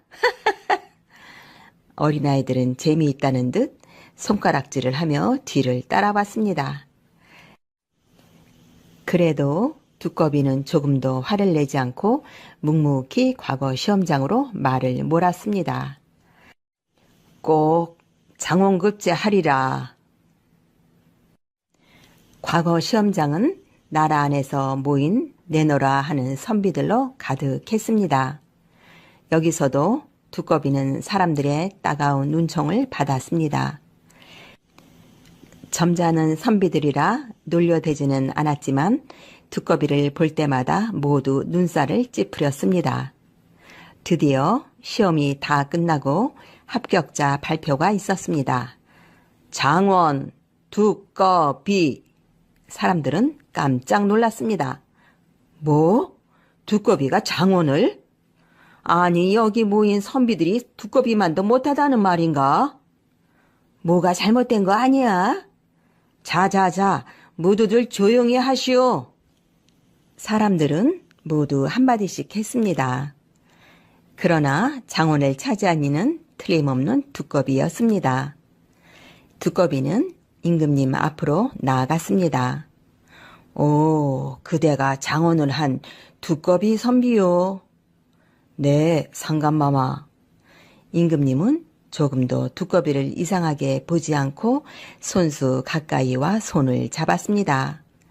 그때였습니다. 두꺼비의 얼굴이 변하기 시작했습니다. 아니, 이럴 수가. 임금님은 놀랐습니다. 두꺼비가 의젓한 선비로 변하다니. 임금님은 두꺼비에게 말했습니다. 두꺼비 선비는 어찌된 일인지 자세히 말해보. 네, 상감마마. 실은 저는 하늘나라 옥황상제의 신하였습니다. 그런데 잘못을 저질러 두꺼비 탈이 씌워진 채 인간 세상으로 쫓겨났습니다. 옥황상제께서 장원급제를 하기 전엔 두꺼비 탈을 벗을 수 없다고 하셨는데 이제 장원급제를 하여 두꺼비 탈을 벗게 된 것이옵니다. 임금님은 고개를 끄덕였습니다. 그런 사연이 있었구려. 네, 상감마마. 이제야 제 소원이 이루어졌사옵니다. 사람들은 두꺼비의 장원급제를 축하했습니다. 두꺼비가 장원급제를 하고 잘생긴 젊은이가 되어 집으로 돌아오자 처음에는 아무도 그를 알아보지 못했습니다. 아버님, 어머님, 두꺼비가 돌아왔습니다. 젊은이가 두꺼비란 말이오? 네, 제가 틀림없는 두꺼비입니다. 두꺼비는 부모님과 색시에게 그동안의 일을 이야기했습니다.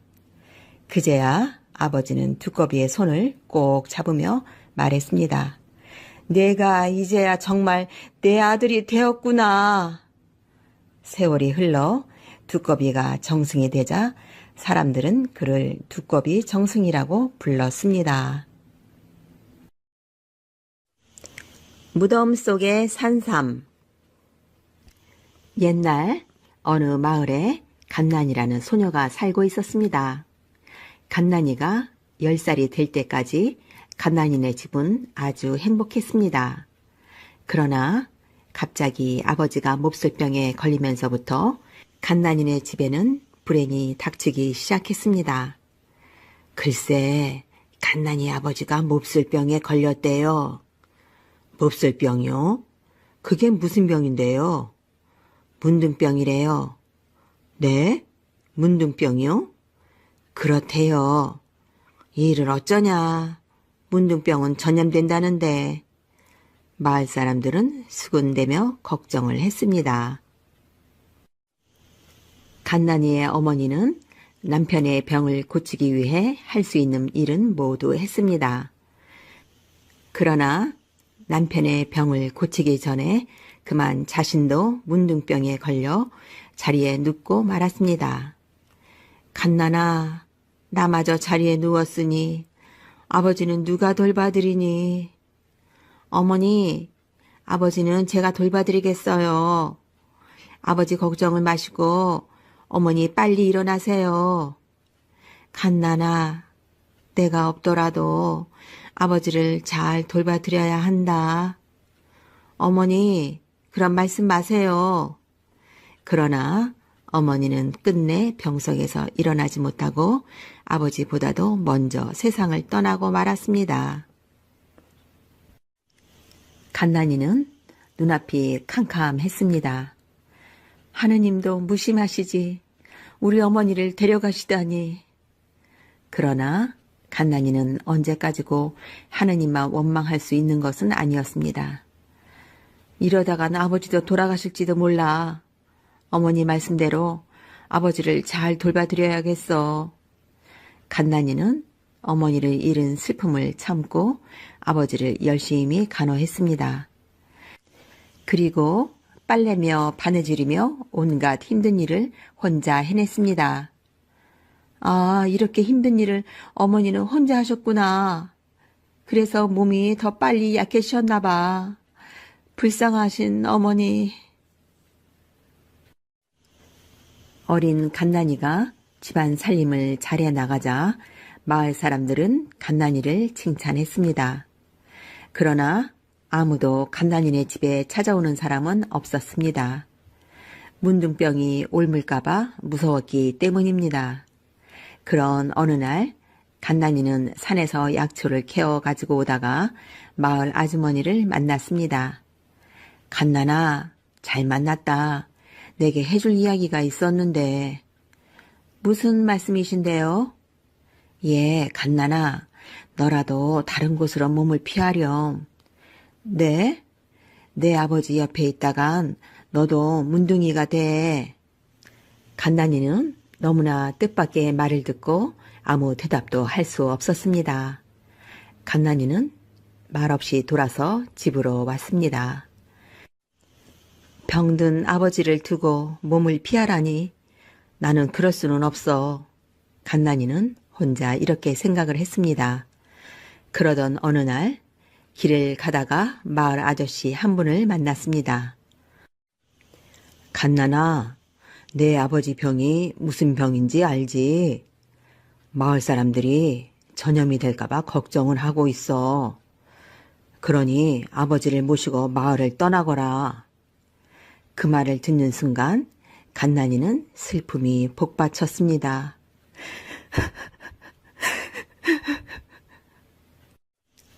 갓난이는 그날 하루 종일 눈물을 흘렸습니다. 고맙고 친절했던 이웃들이 문둥병이 무섭다고 우리 마을에서 내쫓으려고 하는구나. 간난이는 마을 사람들이 아버지와 자기를 마을에서 내쫓기 전에 빨리 아버지의 병을 고쳐야 한다고 생각을 했습니다. 내일부터는 더 깊은 산으로 들어가 약초를 캐야지. 깊은 산 속에는 신기한 약초가 많을 거야. 간난이는 다음 날부터 깊은 산 속으로 들어가 약초라고 알려진 것들을 모두 캤습니다. 어떻게 해서든 아버지의 병을 고쳐드려야 할 텐데 간난이는 가시덤불에 손이 긁히는 것도 모르고 산속을 헤맸습니다. 간난이는 자나 깨나 아버지의 병을 고쳐드려야 한다는 생각밖에는 없었습니다. 간난이는 날마다 깊은 산속을 헤매며 약초를 캐다가 정성껏 다려 아버지께 드렸습니다. 간난아, 내 고생이 너무 심하구나. 이제 약초는 그만 캐거라. 내 병에는 약이 없다는 걸 나는 잘 알고 있단다. 아버지, 그런 말씀 마세요. 모든 병에는 꼭 약이 있다고 의원님이 그러셨어요. 얘야, 그런데 내 손이 왜 그러냐. 숲속을 다니느라고 가시덤불에 긁혀 찢어졌구나. 제 손은 아무렇지도 않아요. 불쌍한 것, 그 곱돈 손을 다 버렸구나. 아버지는 간난이의 손을 잡고 말없이 눈물을 흘렸습니다. 아버지, 울지 마세요. 아버지는 꼭 옛날처럼 건강해지실 거예요. 나만 건강해지면 뭘 하니. 내 엄마는 나 때문에 벌써 이 세상 사람이 아닌데 이제 우리 집은 다시 옛날처럼 될 수는 없어. 아니에요, 아버지. 아버지의 병이 나으시면 어머니는 하늘나라에서도 기뻐하실 거예요. 간난이는 눈물이 계속 쏟아져 더 이상 아버지 앞에 앉아 있을 수가 없었습니다. 간난이는 빈 약사발을 들고 밖으로 나와 하염없이 눈물을 흘렸습니다. 간난이 아버지의 병은 세월이 흘러도 낫지 않았습니다. 마을 사람들은 이제 간난이를 보아도 피해 다녔습니다. 아버지와 나를 마을에서 쫓아내지 않는 것만 해도 다행이지. 간난이는 이렇게 생각했습니다. 아버지의 병이 낫지 않자 간난이는 새벽마다 신령님께 치성을 드렸습니다. 신령님께 비옵니다. 불쌍한 우리 아버지 문둥병을 고쳐주세요. 신령님께 비옵니다. 불쌍한 이 소녀의 소원을 들어주세요. 신령님께 비옵니다. 3년이란 세월이 또 흘렀습니다. 3년 동안을 간난이는 하루도 빼놓지 않고 새벽마다 신령님께 치성을 드렸습니다.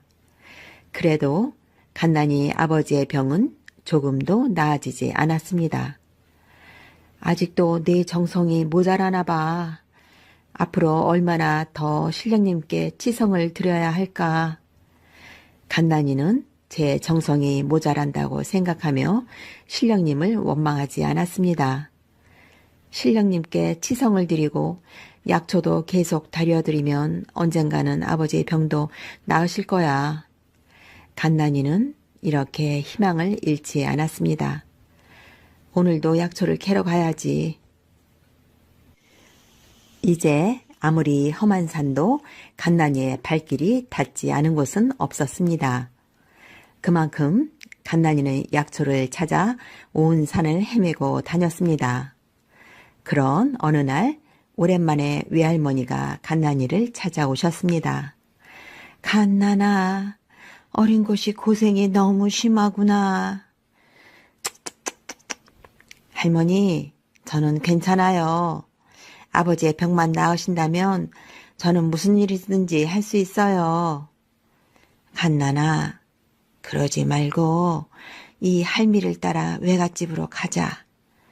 내 아버지의 병은 나을 병이 아니야. 간난이는 놀라 외할머니를 쳐다보았습니다. 할머니, 우리 아버지의 병은 꼭 나으실 거예요. 제가 할머니를 따라가면 우리 아버지는 어떻게 하고요? 아이고, 하느님도 무심하시지. 이 어린 것이 무슨 죄가 있다고 이런 벌을 내리시나. 외할머니는 고개를 돌리고 눈물을 흘렸습니다. 그날 외할머니가 집으로 돌아가시자 간난이는 혼자 밤새도록 울었습니다. 불쌍한 우리 아버지, 외할머니도 아버지를 버리라고 하시네요.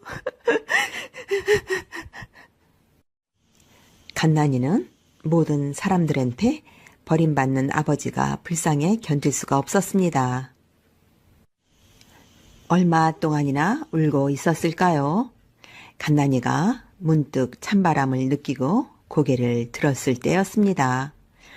웬 수염이 긴 노인 한 분이 간난이 앞에 서 계셨습니다. 할아버지는 누구신가요?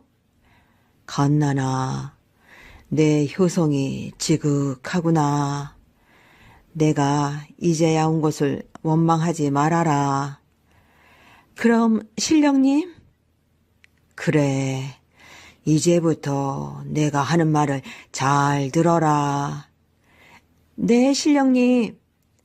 간난이는 신령님이 너무나 반가워 다시 눈물이 앞을 가렸습니다. 신령님은 우는 간난이를 향해 천천히 입을 열었습니다. 내일 밤 내가 약초를 캐던 산 중에서 제일 깊고 험한 산을 찾아가거라. 거기 가면 내가 아직 보지 못했던 무덤이 있을 것이니라. 신령님은 잠시 말을 끊고 간난이를 바라보았습니다. 간난이는 산속에 아직도 자기가 보지 못한 무덤이 있다는 신령님의 말에 부끄러움을 느꼈습니다. 나는 약초를 캐느라고 산마다 내 발길이 닿지 않은 곳이 없다고 생각했었는데, 그런 간난이에게 신령님의 말소리가 다시 또렷하게 들려왔습니다.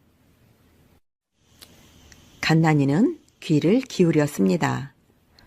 무덤을 찾으면 그 안에 묻혀있는 시체의 다리를 떼어다가 그걸 약으로 쓰거라.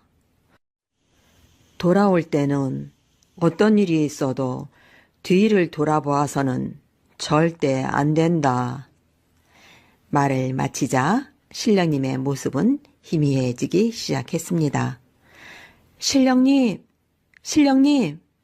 그 순간 간난이는 정신을 차렸습니다. 아, 가버리셨구나. 다음 날 간난이는 서산으로 해가 지자마자 곧 산으로 떠났습니다.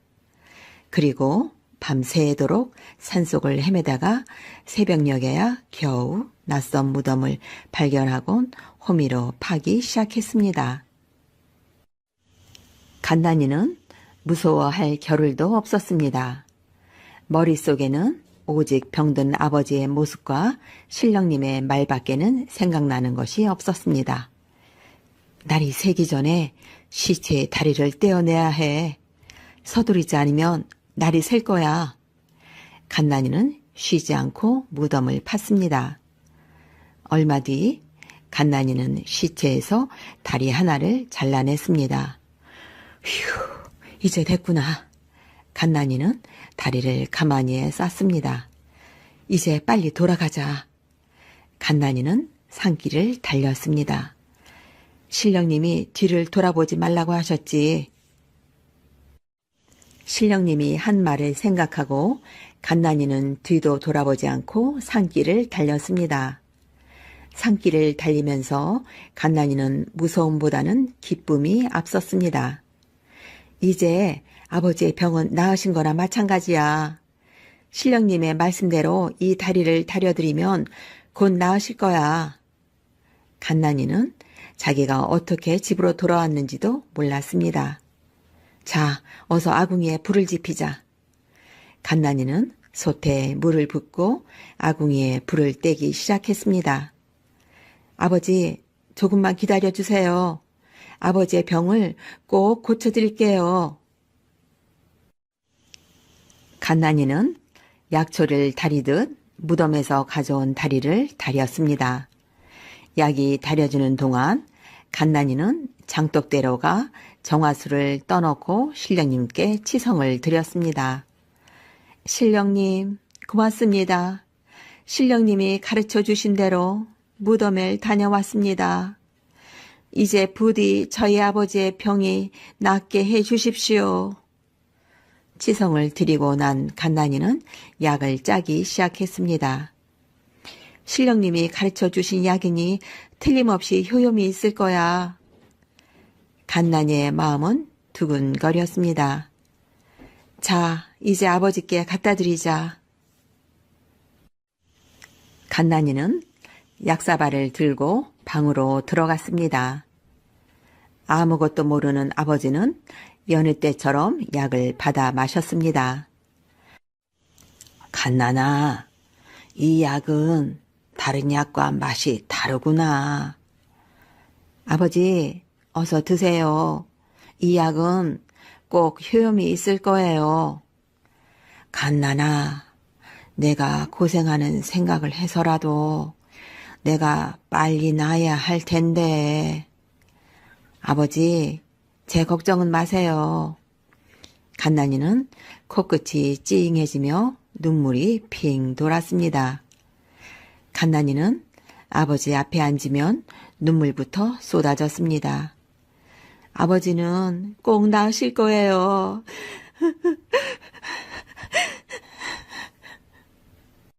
다음 날이었습니다. 방 안에서 아버지가 간난이를 불렀습니다. 간난아, 이리 좀 오너라. 아버지의 목소리는 오랜만에 들어보는 밝은 목소리였습니다. 간난이는 방으로 들어갔습니다. 그리고 소스라치게 놀랐습니다. 아버지 얼굴이 깨끗해지셨어요. 그러니? 그렇잖아도 얼굴이 편안하고 몸에 기운이 솟는 것 같아 너를 불렀다. 아버지, 이제 병이 나으신 거예요. 간난이와 아버지는 너무 기뻐 얼싸안았습니다. 간난아, 고맙구나. 부녀는 마치 꿈을 꾸고 있는 것 같았습니다. 오랫동안 서로 말이 없었습니다. 한참 뒤에 아버지가 말했습니다. 간난아, 신령님이 약을 주셨다고 했지? 네, 신령님이 내 효성에 감복을 하셔서 이처럼 아버지의 병을 고쳐주셨구나. 그날 간난이는 하도 신기해 혼자 어젯밤에 갔었던 낯선 무덤을 찾아갔습니다. 그런데 이게 웬일일까요? 파헤쳐진 채 시체가 드러나 있을 줄 알았던 무덤이 그대로 있고 호미자욱이 난 아래로 한쪽 뿌리가 잘린 산삼이 있지 않겠습니까? 간난이는 산삼을 캐냈습니다. 그 산삼은 한쪽 다리가 잘린 사람의 모습과 비슷했습니다. 그래, 맞아. 어젯밤에 내가 떼어간 것은 사람의 다리가 아니라 이 산삼의 한쪽 뿌리였어.